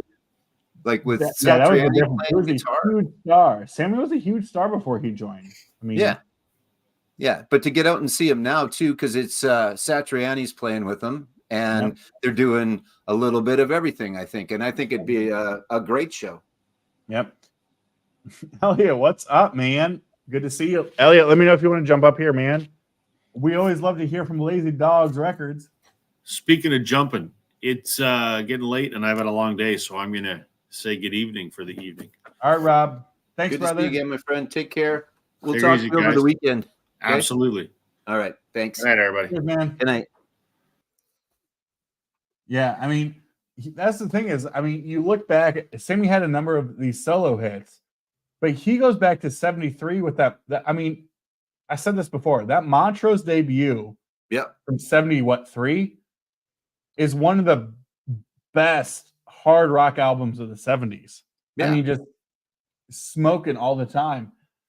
So he was already, a star, but that's my thing is he's like, what's crazy to me, Sammy's almost 80. He's 78 or 76 or something. Yeah. It's crazy. He's almost 80 and just I said it before, he's like the ultimate bro. He's like the ultimate, like I hang out on the beach and drink my Cabo Wabo tequila. Yeah. And hang out and play music and hang out with the dudes. He's well preserved with tequila. That's exactly right. But yeah, And I think if you don't go, oh yeah, and that's the band that Sammy Hagar was in, et cetera, et cetera. If you just talk about Montrose, I think there's a lot that know, but not that big. But even heavy metal, right? The heavy metal soundtrack. There's so much stuff. Get your one-way ticket to midnight.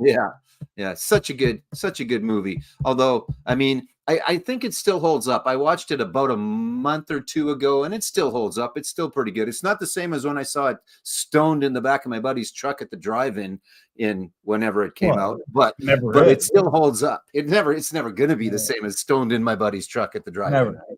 Yeah. Kevin, I did not know that I do everything for you. You do nothing for me. I didn't know Sammy wrote that. I did not either. That's good. I mean, we're assuming you're correct here, Catherine. You could be making this up, but I don't think Catherine knows what she's doing. Yeah, I trust her. I don't think she's that person. Yeah. There's a lot of that. There was a good documentary too about the Bee Gees, and I don't know if you watched that or not. And I enjoyed the Bee Gees. I think they're very good. They're super talented. I really love the earlier stuff. The disco stuff I can kind of take or leave, but I really appreciate it. But there was a time where they were around so much with the Saturday Night Fever soundtrack and everything else going on. They started just not giving away songs. I'm sure they didn't give them away, but they didn't want to do their own songs anymore, like Islands in the Stream. And there's all these super other big hits that they didn't want to do themselves because they thought people were getting tired of them because they were around so much. So they started handing them out to all these other people to have hits. So yeah, that's a cool fun fact because here's why that's a cool fun fact about the Rick Springfield Sammy thing is that a lot of people will say that the Jesse's Girl is a one-hit wonder. And then you'll have the other people say, no. He had some other stuff. He had I've Done Everything for You. You don't have, that song. But it's interesting that Sammy, that's cool. I love that. Yeah, that's great. So there's a definition. Define for me a one-hit wonder, because there are one-hit wonders that had really good albums. Like some people consider Hootie and the Blowfish a one-hit wonder, and they kind of are. It was just cracked rear view, but even the Wallflowers, even a little bit of the Wallflowers, I've heard them referred to or heard them played as a one-hit wonder just because of one headlight. But Three Marlenas was great, and Six I'm not saying. I'm not saying that. I'm just saying I've heard that. It's odd. Yeah. I think that's always been one of those very subjective things, right? Like, what makes a hit? What makes like a minor? Is that if they have a minor hit, is that the same? Yeah. If they're not really like if they're not a radio band, right? I mean, there's a ton of bands or artists out there that just aren't really. I love Kate Bush. I would disagree mightily, but I could understand, especially today after Stranger Things and all that kind of stuff. Right. Yeah. People saying that Kate Bush was a one-hit wonder. With Run Up That Hill. I would adamantly disagree, but I could understand why they would say that. So sure. And there's lots of bands that follow. Soul Asylum, right? There was Runaway Train or whatever, huge. And then there was Misery, which I think is such a fantastic song. So again, they have the monster, and then to live up to the monster is tough sometimes. And certain bands obviously make it happen. And even the Spin Doctors, they're a little bit of other success, but you could call the Spin Doctors a one-hit wonder. There was a lot of that going on in the 90s where there was one or two, or they did an album, they maybe did a couple, and then they tried to do some more and just didn't happen. Well, that's the thing, right? And to this point below of like the whole one-hit wonder thing is like if it's all in the eyes, the ears of the beholder, right? Like I guarantee you, with all these people who have watched Stranger Things, a lot of them don't know about Wuthering Heights. I love Wuthering Heights. Right. And so, I mean, I totally get that. Yeah, I mean, Hootie had a whole bunch of big hits. Sure, yeah. There was Crack for You, yeah. Yeah, I mean, I love Spin Doctors is one of those bands I really love because they were actually like more of like a funk band. Yeah. But again, like a band that their singles are not indicative of their sound, right? So obviously, Two Princes was huge, but then they had what Little Miss Can't Be Wrong or whatever. Yeah. Yeah. Little Miss. I mean, great songs, but yeah, no, that's good. Yeah, I kind of forgot about that one. That'd be one of the ones at the concert. I'd go, oh yeah, I remember that. Can't be wrong. Yeah. So I remember seeing. God, I was in high school or junior high, or as you like to say, I was probably in grade 8 or grade 9. yeah, with no junior high here. We went 1 to 8 and then 9 to 12. Yeah, so I was probably in gotcha. grade 9. I was probably in grade 9, and saw Spin Doctors with Blues Traveler. I was going to bring up Blues Traveler because there's another one hit wonder, but like the body of work, is it right? Yeah, I mean, and I get two bands that I went into that show thinking like, oh, they got the one song, you know, play Run Around and play Two Princes. Yeah. And then I realized that both of those bands were basically really, really, really great like jam bands. Yeah. And they blew me away. Right on. And I got one of John Popper's harmonicas, which is pretty cool. Speaking of jam bands, I saw today, I think it was official, but I'm not positive, that the Dead Experience is playing the Sphere in Vegas. They are. I thought I saw that as a thing, and I know that we kind of talked a little bit about the Sphere before, and that was a possibility. But I'm pretty sure that I saw that as a thing. Popper hardly know her. Sam's on fire tonight. Yeah, he just got out of control. That's what he comes to. Yeah. Dead and Co. There, yeah, that's what I meant. You know what I meant. Yeah. Oh, Dead and Co. Yeah. So they are. Yeah. I mean, is that with John Mayer?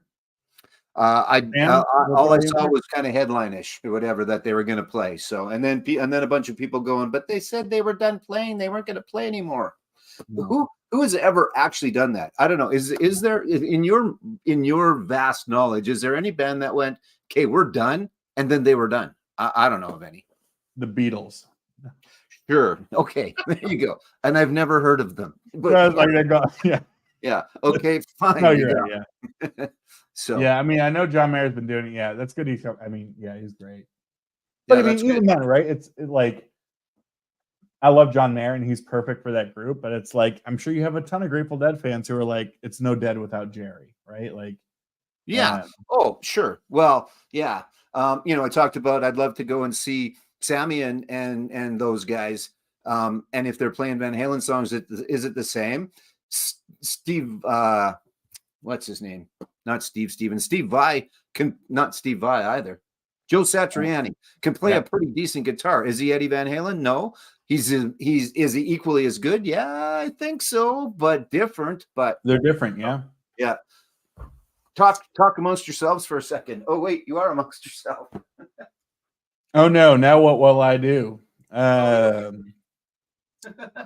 be right back. I can still hear you. I don't know if you can hear me. No, yeah, a little bit here.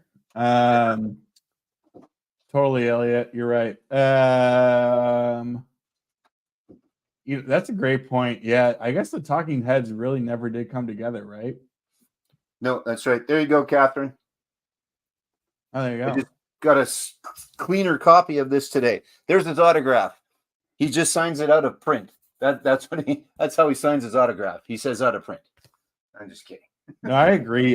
Sam. I mean, John Mayer we should have dropped John Mayer in the polarizing artist earlier today. I mean, he's incredible, right? What a guitarist, and yeah, I mean, just insane.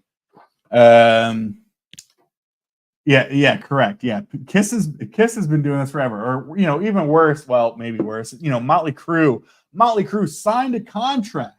Yeah. They signed a legally binding agreement saying we will never tour again. And now look at them. They're out there embarrassing themselves night after night. Yeah, very much so. And I've seen them. They're good. They were great when I saw them. But I don't know if you could get me to go for free right now, unfortunately. Kiss or Motley Crue? Sure.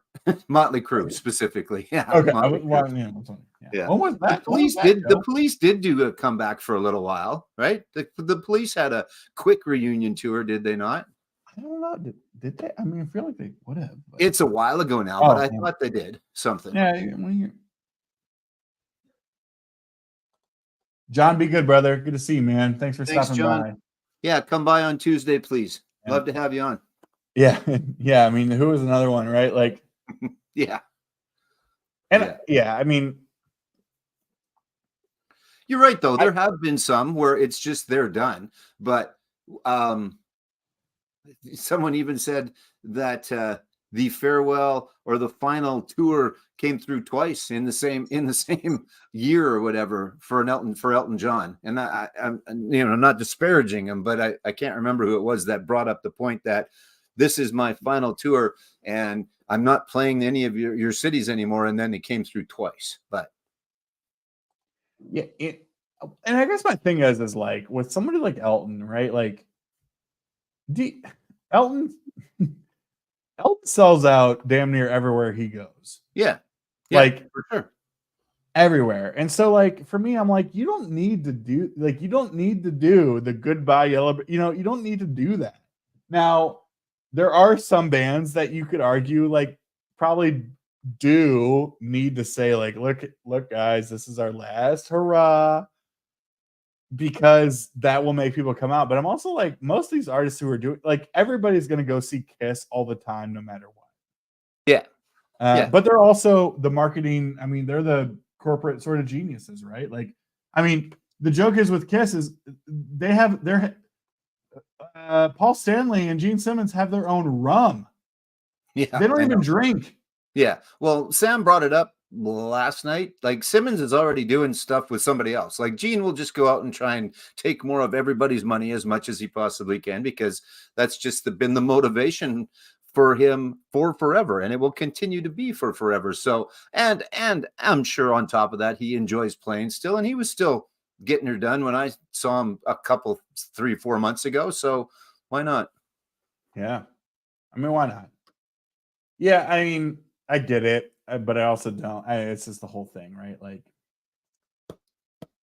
honestly, it probably depends on the artist and who I like and who I don't like. Yeah.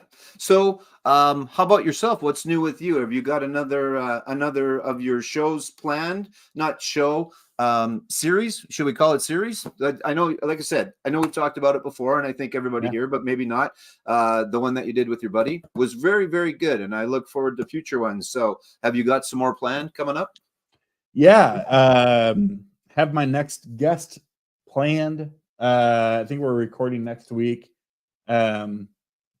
And then, yeah, I mean, I think it's going to be like a once a month thing, but also, I mean, depending on what it looks like, it might be twice. I don't want to promise anything, for the thousands of people out there watching. But it's not like it's a lot of work. It's like, it's an hour conversation talking about music. Yeah. I'll do this forever. So pull some albums and get some beer, right? Exactly. Yeah. So that'll probably post early/mid February. Just posted like literally as we're probably talking, it's posted like a recent vinyl finds and buys sort of video of a bunch of. God, I realized there was some stuff I haven't posted about that I was getting in like mid-December. So it's been like a couple months.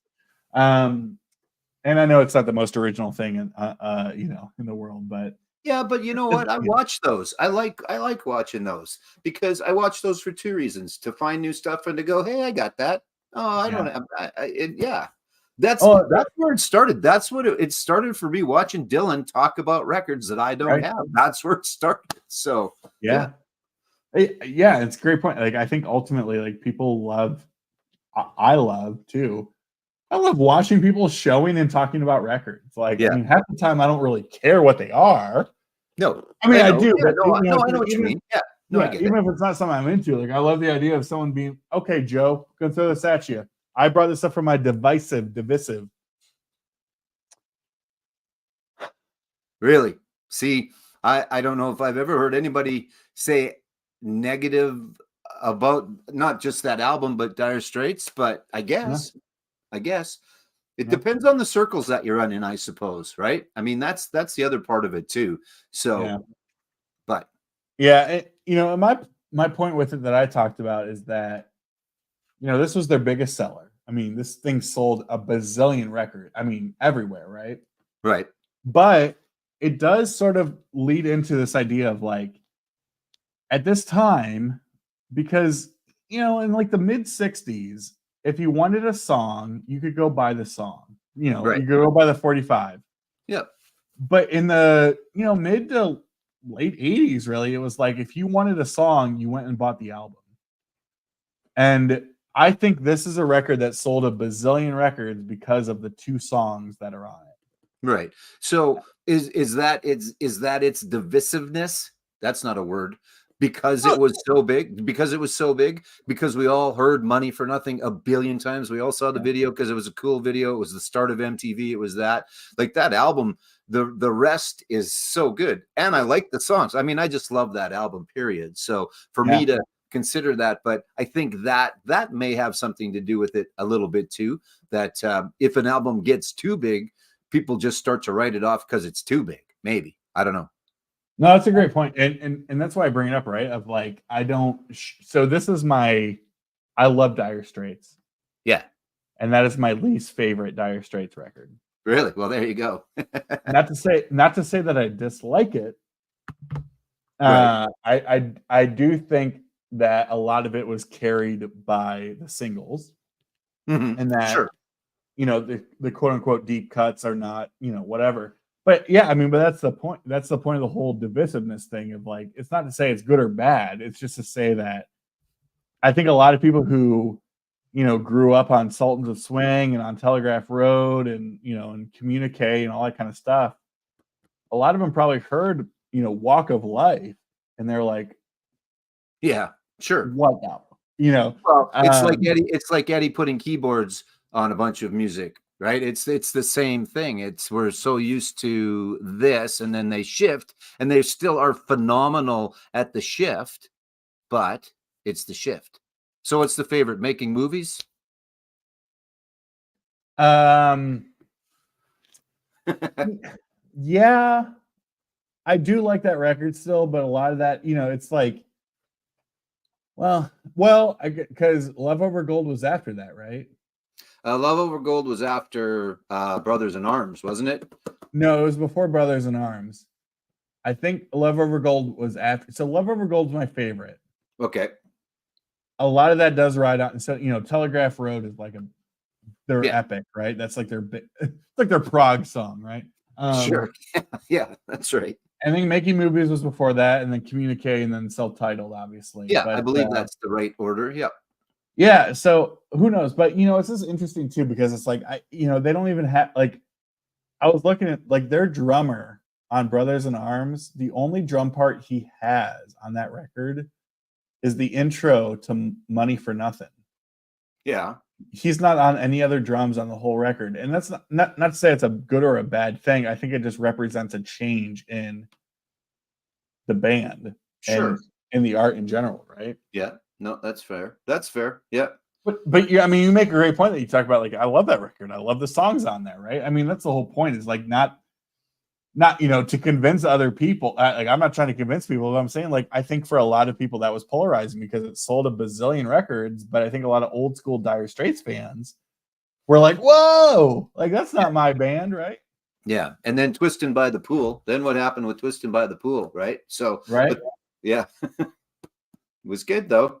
I love it. Yeah. It's still great. It's still a great song. God, yeah, that's crazy. But that's the point, Catherine, right? Like, the best-selling album of 1985. And it was the best-selling album based on, let's be honest, 2 songs, right? And of course, one of the songs you throw in Sting, even if he just does like backing vocals and an intro, then people are going to buy it, right? And I still love Money for Nothing. I mean, that is still one of the best riffs in the history of rock and roll. Walk of Life, I used to love, and now I'm kind of like, oh, cheesy. You know why Sting's on there, right? No, what's the story there? Well, paraphrasing, but it sounds very similar to "Don't Stand So Close to Me," and maybe when you're told and you listen to it, it does. But instead of paying Sting, they just had him come on and sing. Again, I'm paraphrasing, but that's the way that I've heard it. Is that it's kind of close to. And I'm not sure how you get him to sing on a song that you're recording that sounds like a song that he recorded. So he hasn't even heard the song that you're recording. But anyway, that's what I heard is part of it. Part of why Sting is on that is because it's similar. It's got a little bit of "Don't Stand So Close to Me" feel. Yeah, I think I've heard that. Yeah, for sure. Yeah. I could see that. Or something like that. So Yeah. Yeah. I totally agree, man. Telegraph Road is probably, I mean, it's like a 12, 30-minute song. And I love the version on Alchemy, that live record. Great record. It's good. They're a band that Sultans of Swing I enjoyed. And then I kind of, and then I enjoyed a little bit more. And then Brothers in Arms came out, and then my love of them has grown, and I'm not sure what exactly was the water on the seed of Dire Straits that my enjoyment of them has grown. I think age certainly factors in. They're a band that as you age out a little bit, or not age out, I'm not aging out, I hope anyway. I think you learn to appreciate more. There's some bands like that.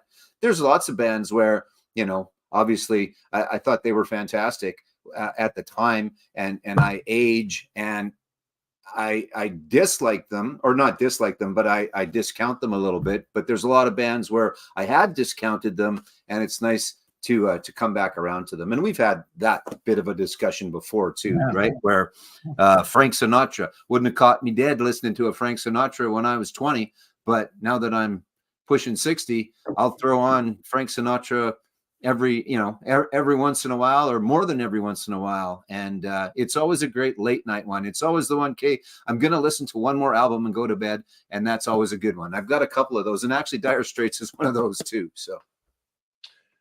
Yeah, for sure. And it's funny. I mean, you get a ton of Elliot, not saying that this is you, but like you get a lot of Dire Straits fans who love that first record and nothing after it. I just like, nope, like after the debut, I'm out. But you know what though? You also get that with a lot of bands in general, right? Like they kind of like, oh, I was there since the beginning. Not my thing. This was kind of one of the big ones I showed. And I'm always willing to open up the conversation for it. One of my favorite bands of all time, mostly because of just the emotional connection I have to them. I mean, I often say like this was the first band I like fell in love with. I mean, I remember being 14, 15 and literally falling in love. I need to know everything. I need to have everything, et cetera, et cetera. Yeah. So this is the divisive or the divisive album. And that is Def Leppard's Hysteria. Yeah. The classic new wave of British heavy metal-ish hard rock heavy metal band goes complete pop. Yep. Yeah, I mean, this is just what more can you say? I spoke a lot about it on the earlier stream, but it's like, no, I love this. I still love this. This is what I grew up on. I cannot say enough about how much I love this record, but I also do understand the people who grew up with On Through the Night and High and Dry and the early stuff that are just, no, they can't do the pop rock, the pop metal, whatever you want to call it. Yeah, there's a lot of that, and Metallica. There's the perfect example. Sure. Oh, these guys are awesome. Oh, that's too commercial with the Black Album. I'm not going to listen to them anymore. But no, I mean, that's the Black Album. Totally. I mean, no one brought it up today, but I probably could have. But it's just not the demographic of the people on the chat usually. But yeah, I mean, it's a perfect record, right? Like they blew up with that record, and then all their not all, but a lot of their classic fans just said, that's not my band, that's not who I am, right?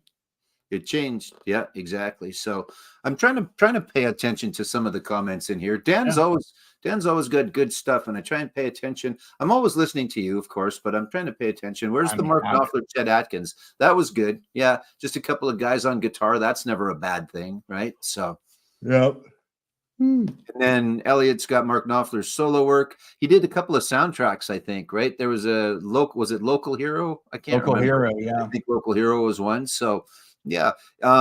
He's just he's got a style, and he doesn't stray very far. He was on tour with someone a while ago too, which was I can't remember. I don't know. Yeah, I mean, he's someone I would you know, obviously getting way up there in age, and I don't think tours that much. I would love to see him touring. Agreed. And I don't care if that's playing old Dire Straits stuff or him just noodling. I would Yeah. love to see that. Yeah. No, it would be very good. It would be awesome. Yeah. I'd like to do the dad rock tag. Yeah, that would be good. Ooh. Wait, you didn't create that one? No, it's there. Well, I don't know. Maybe there isn't Oh, one. is there one? All media reviews one. Just they do get the dad. Oh, the dad rock tag. Okay, yeah, okay, I get it. I thought we were talking about another tag because there is one for just about everything right now. There could be a dad rock tag, but that's a good idea. yeah. I mean, you would be the one to do it. So Yeah, I guess that's right. Yeah, yeah. Absolutely. There's a couple of good ones out there. We talked earlier about Vinyl Martini, right? Jack's a good one, and he's going to throw $100 to a charity, so that's never a bad thing either. So great, yeah. No, you're right. Yeah, moving pictures was kind of like the represented what was to come, but Signals was a complete far cry, right? Like that was very, very different. Yeah, I mean, and depending who you talk to, right? I mean, I think there's a lot of these bands. Rush is one of those bands of like, when did they jump the shark, right? Like, did they jump it at Signals? Did they jump it at what? Grace Under Pressure or Power Windows or Hold Your Fire? Like, well, that's the thing. Is it a shark jump or just again, just here's some other things that we have in mind that we'd like to give to you and show you. But and they were always, I mean, Rush, what I love about them amongst everything else, they were always very aware of what was going on around them musically and technologically, right? Like they knew. They knew. So you're a fan, right, of Rush? I love Rush, yeah. Would you want to see them go on tour? Do you want to see them do more stuff? And I don't think it's going to happen. But do you I think Geddy wants to. I don't know if Alex wants to very much. And they could find guys to play the drums. Nobody's going to be Neil, but would I guess, would you like a one-off? Do you think a tour would be good? I'm torn on that. I think they're good. Yeah. I think, but no, I mean, for me, I would love, I mean, selfishly, personally, whatever. I never got a chance to see them live. I would give my left nut and my right nut to see Alex or or Geddy or whoever, right? Like, I would love to see that. We might have been talking about this before, Joe. Like, I don't buy into the whole, if it's not original, I don't want it sort of thing. Yeah, that's so many do. The joke, and I love Neil Peart. The joke is he's not an original member, right? Sure. Like, he's but not. That's the argument. And now, obviously, key member, amazing. But a lot of people say, like, oh, if it's not original, I don't want it. I would love to see Alex and Geddy play together. And you know that the drummer that they would pull in would be outstanding. Sure. Well, there you go. That's good. Yeah. Like I said, and it's not that I wouldn't want to. If it doesn't happen for personally, because I did get a chance to see them. So if it doesn't happen, that's okay. But if it did, that would be a good thing too. So no, totally. Yeah, I've seen in these interviews, like Geddy's like, I could see us doing it, and Alex is like, nope. But Alex has had health issues over the years too. Like, he's had some back issues or tendonitis or something over the years. Yeah. So I don't know. I mean, Geddy, just go out and play with whoever. That's the thing. That's what these guys can do if they really want to. Geddy Lee could just go out and say, okay, I'm going to join you guys tonight. And who's going to say no, right? For the most part, he's going to go and ask the right people. And is that the same? Does that crave that itch for him? Does he want to go and just play Rush music, or does he want to go out and play? What does he want to do? So, yeah. Cool, man. That's awesome. I love that. I never got to see Rush. I would love. I mean, they're one of the bands I would love to see. I never got a chance to. Yeah, I mean, right? Like, I think that's the thing. I don't think if they were to go out, I don't think they would go out as Rush. They'd go out as something different. But yeah, hard time accepting their favorite artists, music taste, profile of their own artists, often very open mind musically. Yeah, I mean, yeah, I mean that sort of sums it up, right? That's so much of it. Um, yeah, I mean, right? Like, who wouldn't want to see Alex and Getty play together, right? Like, I think a lot of people would say, like, oh, I don't want Rush to reform, but if it was like, oh, Alex and Getty are going out together and playing music, Right. Yeah. hell yeah, I'd be all in, all in. Yeah, I get it, but also I'm like, keep it alive, man. Sure. They get Yeah. paid, we get paid in emotional worth. It's like, Yeah. Yeah. There's two sides. I think there's two sides to that coin. I think so. yeah, Yeah. yeah, Yeah. for sure. All right. I'll tell you what, Joe. Winding down. It's midnight here, a little past Yep. midnight. I gotta leave for a work conference in the morning, so gonna shut it down. Thanks for joining, man. It's always a pleasure. We'll see you next week on Tuesday. Yeah, Tuesday. Let's do. I'll get in touch with you, but I think that we're going to make that work. We're going to try and do Tuesdays at 9. I saw them. That's what we're calling Spoiler it. alert. I saw them. I did, and I think I know who you're going to talk about. The first show for those watching, and I'll shut it down here quick. The first show is just going to be you, me, and Rob talking about our very first concerts that we went to, because we remember. Yes, even at my old age, I remember they were using powered amplifiers and everything. They really were, honest. Yeah, they were. Yeah. So that's what we're going to do. We're on Joe's channel on Tuesday. Our first concert's gonna be great. Thank you, everybody, for stopping by, saying hello. It's great chatting with all of you. I just posted a video about some recent finds. I will also, for any of the prog fans out there, we'll be on the Prog Corner on Sunday at 1 p.m. Eastern. Counting down our favorite, it's a group effort, our favorites Dream Theater songs. Dream Theater is my favorite band of all time, so it's gonna be fun. And yeah, Joe, thanks again for joining, man, and we'll see you soon, I'm sure. Thanks, brother. Take care. Cheers, brother. Be good.